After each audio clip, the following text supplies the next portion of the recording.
Next week, it's Thanksgiving, and it's one of my family's favorite holiday of all. And of course, it's all about food. So today, I'm gonna show you how I make carrot souffle.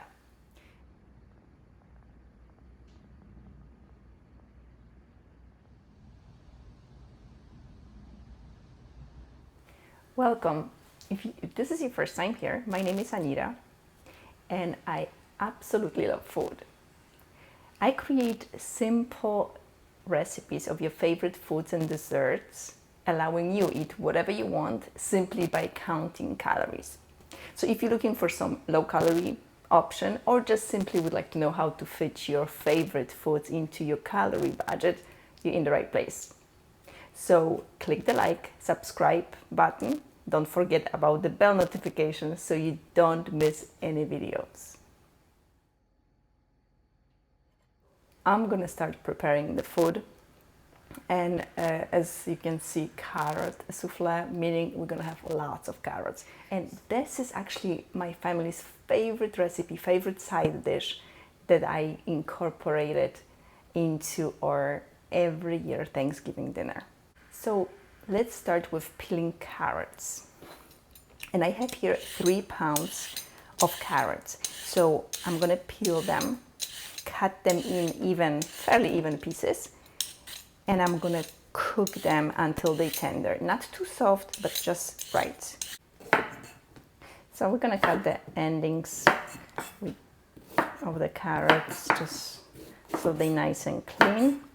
Make sure, of course, you wash them off. And put them in a pot.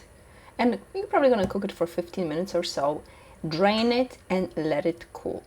So now let's look at a little bit of my blender situation, and I'm gonna show you what I'm gonna do with that. So normally I use my Ninja processor to process the carrot souffle. It's actually a very simple procedure. You put the carrots in there and all the ingredients in once and blend it, and that's it. Lately, I bought NutriBullet, and NutriBullet came up with this huge blender. They never had that before. So, you know what, I might as well try. The difference between these two, Ninja, it doesn't seem to be as powerful as NutriBullet. I mean, I know, it sounds crazy, but it's true. It doesn't blend as finely as NutriBullet. For some reason, NutriBullet is way more powerful. So today I'm gonna try it out. It looks like it's only 8 cups for NutriBullet, and I had 9 cups for Ninja, which kind of looks like, I mean, what do you think? I think this one looks bigger, but I might be wrong. The only good thing about this particular one, so I'm curious about how NutriBullet's gonna blend instead of this one, because as you can see, it has these blades.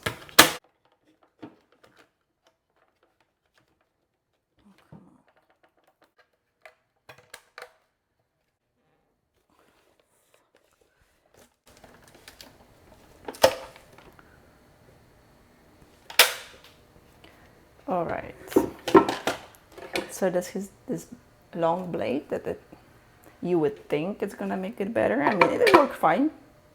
So far so good, but I'm curious if this is gonna be better. Just easier to operate because it doesn't have the blades, and I know it's powerful enough to blend everything really finely. All right, so let's get the preparation started. I'm gonna zest 1 orange. The recipe calls for 1 tablespoon of orange zest, but it doesn't really matter exactly.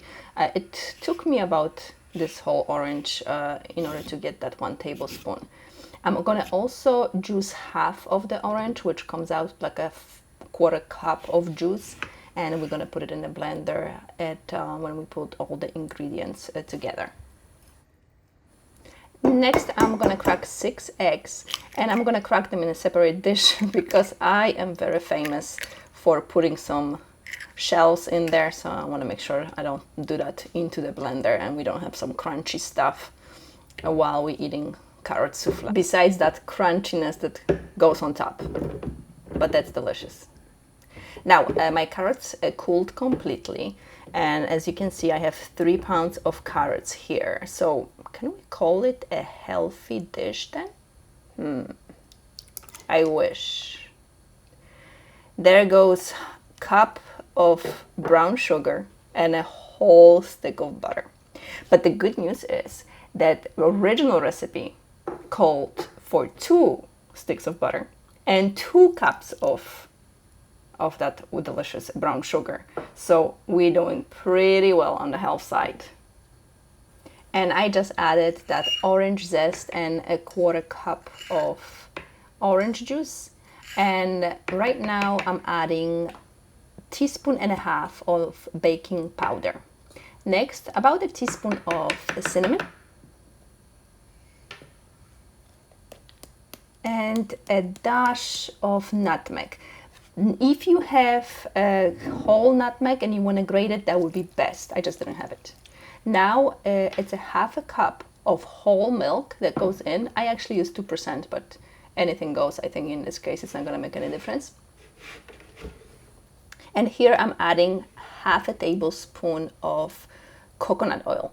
The recipe calls for vegetable oil, but for some reason I'm a prejudice against that, so don't ask me why. I just prefer coconut oil. So here it is. Last but not least, 1/2 cup of all-purpose flour. And now the easiest part, you're just gonna press a button and blend everything together. This texture should be very fine. So NutriBullet in this case is very good tool to use it. You're gonna blend it for just a minute or so. It's not gonna take that long. And look at this beautiful orange texture.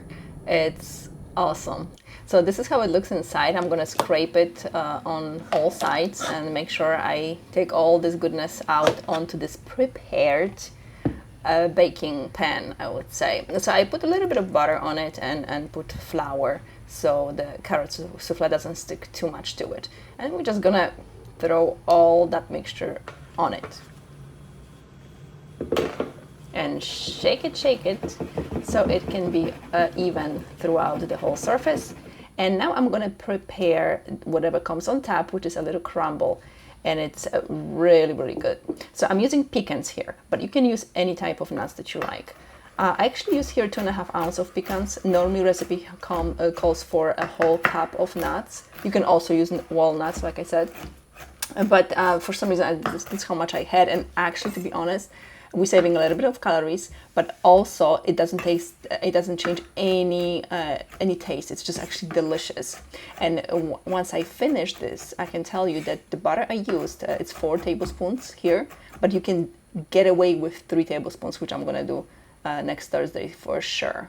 So here I have 1/2 cup of all-purpose flour and 1/2 cup of brown sugar again. Again, I cut it out. It's a recipe called for the whole cup. And of course, I'm saving my calories here and there. But again, even though you feel like it's lower calories, it's not less delicious. Actually, I believe that extra sugar that the recipe called for was just way too much. And why do you need that much sugar? Trust me, try this recipe the way it is, the way I changed it, and you tell me down below in the comments, is it not sweet enough? I think you'd be surprised how sweet it is, even though I reduced the sugar greatly. So now I added the 4 tablespoons of butter, but you can definitely do 3 because it was a little bit sticky, as you can see, very, very sticky. And it was harder for me to spread it all over the surface. So if you use a little bit less butter, it can be a little bit easier and more fine, I would say. So right now I'm gonna put the crumble on the very top, as you can see, and I'm putting it in the oven for 55 minutes at 350 degrees. Another good thing about this carrot souffle is you can reheat it. You can put it in the fridge and reheat it in the oven, and it comes out perfect without any change. So look at this. You should be here to smell it. The smell is freaking incredible. That orange zest and the cinnamon smell, amazing. Also, let's not forget the pecans. that's delicious as well. When you take it out of the oven and you're trying to serve it right away, I recommend you use a spoon because the souffle has not set very well yet. I mean, it's still delicious. You can eat it, and I recommend you eat it hot, but it's not gonna be, you're not gonna be able to cut it in pieces. That's what I'm saying. And look at this, soft and delicious, crunchy, so sweet. It's just heavenly. By the way, I'm curious, what is your favorite Thanksgiving dish? Share yours in the comments below. Click the like button, don't forget to subscribe, and press the bell notification so you don't miss any recipes like this. And everybody, happy Thanksgiving!